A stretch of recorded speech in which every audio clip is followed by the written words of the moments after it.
You humans are so peculiar. The voice hummed with a strange resonance, each syllable a vibration that didn't just touch the ears but echoed somewhere deeper. Peculiar. The man's voice wavered, betraying the calm demeanor he desperately clung to. You've been watching us for decades, maybe longer. What's peculiar about us now? Everything, came the response. It wasn't human, but it wasn't entirely alien either. The words carried a hint of amusement, curiosity, and, just maybe, a tinge of pity. Your determination, your contradictions, your desperate clinging to survival despite the odds. It's all fascinating. A long pause filled the room, thick with unspoken truths. Somewhere in the shadows, beyond the reach of the dim, artificial light, a form shifted. The man, a government official whose name would never make it into the history books, shifted uncomfortably in his seat. "We didn't agree to this meeting so you could flatter us," he said, his tone sharpening. "What do you want?" The shadows seemed to ripple, and the entity stepped closer. Or perhaps it didn't move at all, and the room itself rearranged to bring it nearer. The man couldn't tell. "What we want," the voice said slowly, "is balance. Your world is a resource, one teetering on the edge of collapse. Your species has pushed its limits, and now the scales are tipping. We can help you for a price." The man's breath caught. They'd expected this, prepared for it, even. And yet, hearing the words spoken aloud made his stomach churn. He leaned forward, elbows on the table. "What kind of price?" The being didn't answer immediately. Instead, it regarded him, not with eyes, but with something more piercing, more invasive. Finally, it spoke. "A simple trade. We grant your civilization the tools to thrive. Energy that never depletes. Medicine that cures all. Technologies that make your greatest innovations look primitive. In return," it paused, letting the weight of the moment hang heavy. "We take a fraction of your population. Periodically. Quietly." The man's pulse quickened. He'd suspected this, too. Rumors had been circulating for years, people disappearing without a trace, governments covering it up with suspiciously convenient explanations. And now, here it was. The truth, laid bare. "You want to abduct our people," he said, his voice barely above a whisper. "Abduction is such a crude term," the voice replied, almost dismissively. "Think of it as relocation, a necessary exchange." "Necessary for who?" The man shot back, anger flaring in his chest. "For us or for you?" "For both," the being said, its tone unchanging. "Your survival ensures ours, and ours ensures yours." The man's mind raced. If this was true, then everything humanity had built, every achievement, every advancement, had been dangling by a thread. A thread these beings claimed they could strengthen. But at what cost? "How many?" he asked finally. "A fraction," the being repeated. "Small enough that you won't notice. Large enough to matter." The room fell silent. The man's gaze dropped to his hands, clenched tightly on the table. He thought of his family, his friends, his country.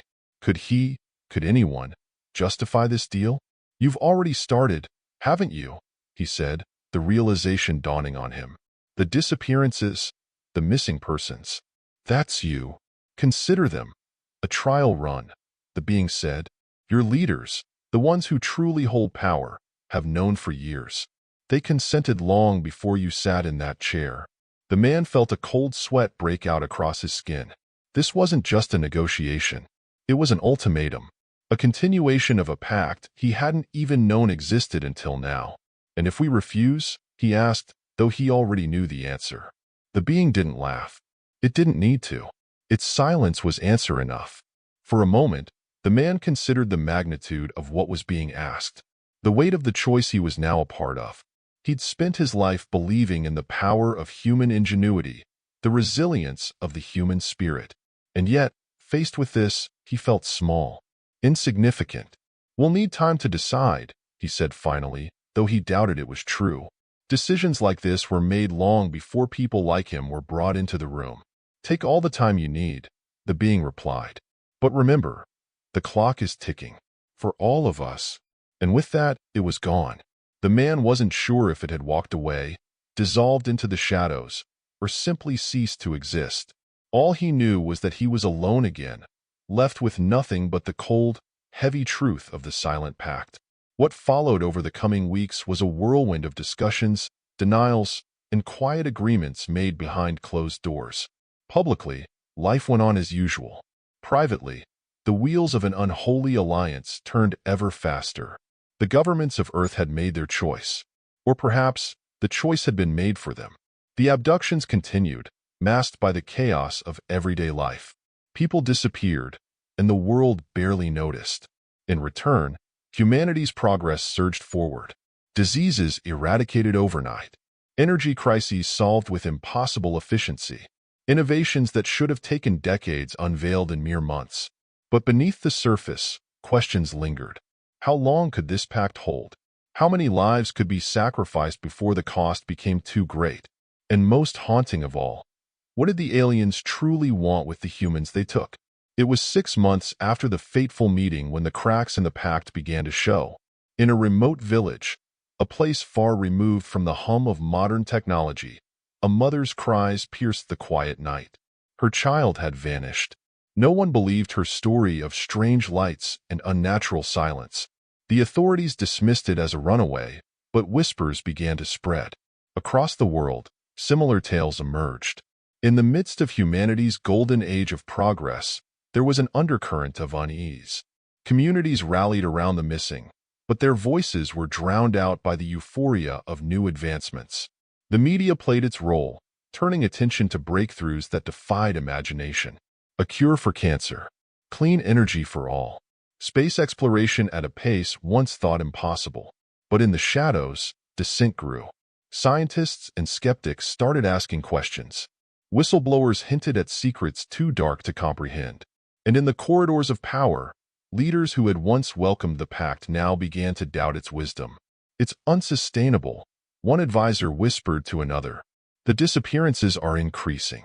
People are starting to notice. And what do you suggest? Came the reply. Tell them the truth? Do you think humanity would survive the backlash? Humanity won't survive this, the first said gravely. Not like this. In a hidden bunker deep beneath the Earth's surface, a group of renegades gathered. They were scientists, activists, and former government insiders. United by a common goal, they sought answers. Through stolen documents and intercepted communications, they pieced together fragments of the alien agenda. What they found chilled them to their cores. The aliens weren't just taking humans. They were studying them, experimenting. And something about those experiments suggested a far darker purpose than anyone had imagined. They're harvesting us, one scientist said, her voice shaking. For what? I don't know. But it's not just about survival. It's about dominance, control. Then we need to fight back, another said. Expose them. End this pact before it's too late. And if we fail? Someone asked. The room fell silent. Failure wasn't an option. But the cost of resistance could be just as high as the cost of compliance. Above ground, the world remained blissfully unaware. But beneath the surface, a rebellion was brewing. And as humanity's golden age teetered on the edge of collapse, one question loomed larger than all the rest. Who would break the Silent Pact first? As the rebellion gained traction, new stories began to emerge. Accounts from the few who had escaped the aliens' grasp.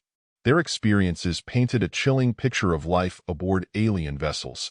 Sterile chambers, strange machines humming with power, and beings that studied them with an intensity that felt both scientific and deeply sinister. These survivors spoke of fragmented memories, visions of vast alien cities, otherworldly technology, and a sense of being utterly insignificant.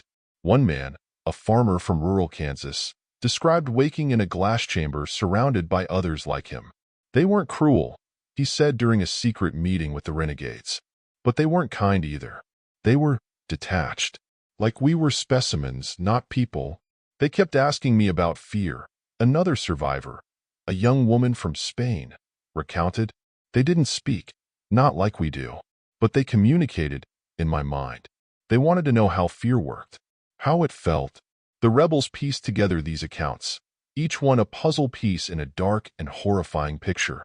The aliens were probing the very essence of humanity, our emotions, our resilience, our capacity for survival. But why? The answer came unexpectedly, delivered by a whistleblower from within one of the world's most secretive government agencies. He arrived at the rebel bunker with a flash drive and a warning. "They're preparing for something," he said, his voice trembling. "Something big. And we're just the beginning." The data he carried was damning. Recordings of alien communications intercepted by human technology, diagrams of experiments, and a chilling revelation. The aliens were not merely harvesting humans for study, they were preparing for war. Not with humanity, but with something else. The Silent Pact, it seemed, was a desperate gambit. The aliens had made deals with countless civilizations across the galaxy, extracting resources and knowledge in exchange for survival. But those civilizations had all fallen, consumed by an enemy the aliens refused to name. Humanity was the latest pawn in a cosmic game far beyond its understanding.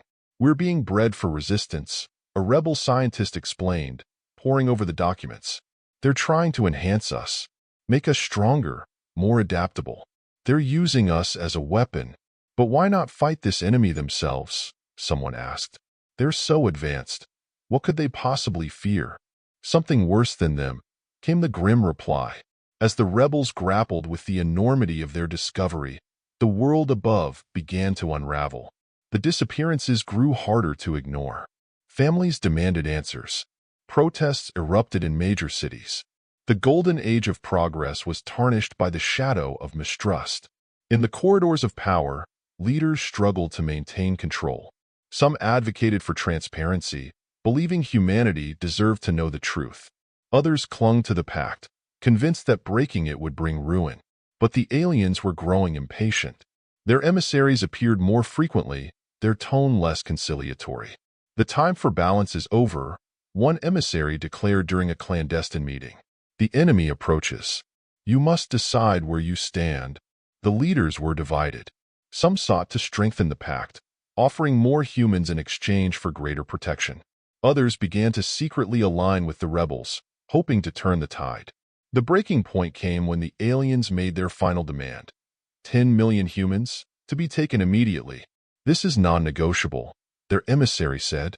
"Without this sacrifice, your world will fall." The ultimatum sparked chaos. In the streets, riots broke out as rumors of the demand spread.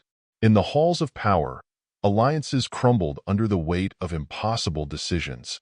And in the rebel bunker, a plan was born. "We need to end this," their leader said, a former military strategist. "Not just the pact, but their hold on us. If we fail, we die free. If we succeed, we give humanity a chance." The rebels had uncovered a weakness in the aliens' technology, a network of energy nodes that powered their ships and communication systems. Disrupting these nodes could sever the aliens' control over Earth, but the cost would be immense. It would mean declaring open war on a species far more advanced than humanity. The final battle was swift and brutal. Using stolen alien technology, the rebels launched a coordinated attack on the nodes.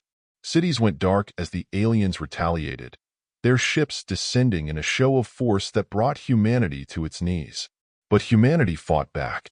Ordinary people, inspired by the rebels' defiance, took to the streets, dismantling alien installations and rallying against the governments that had betrayed them. In the end, the aliens withdrew, not out of defeat, but out of calculation. Humanity, they realized, was too volatile, too unpredictable, too dangerous. As the last alien ship vanished into the sky, the world was left to pick up the pieces. The Silent Pact was over, but its legacy remained, a reminder of how close humanity had come to losing its soul. In the years that followed, humanity rebuilt, slowly, painfully, but with a newfound sense of unity. The truth of the pact was taught to future generations, not as a tale of fear, but as a warning. Because somewhere in the universe, the enemy the aliens had feared was still out there, and humanity, for all its flaws, would need to be ready.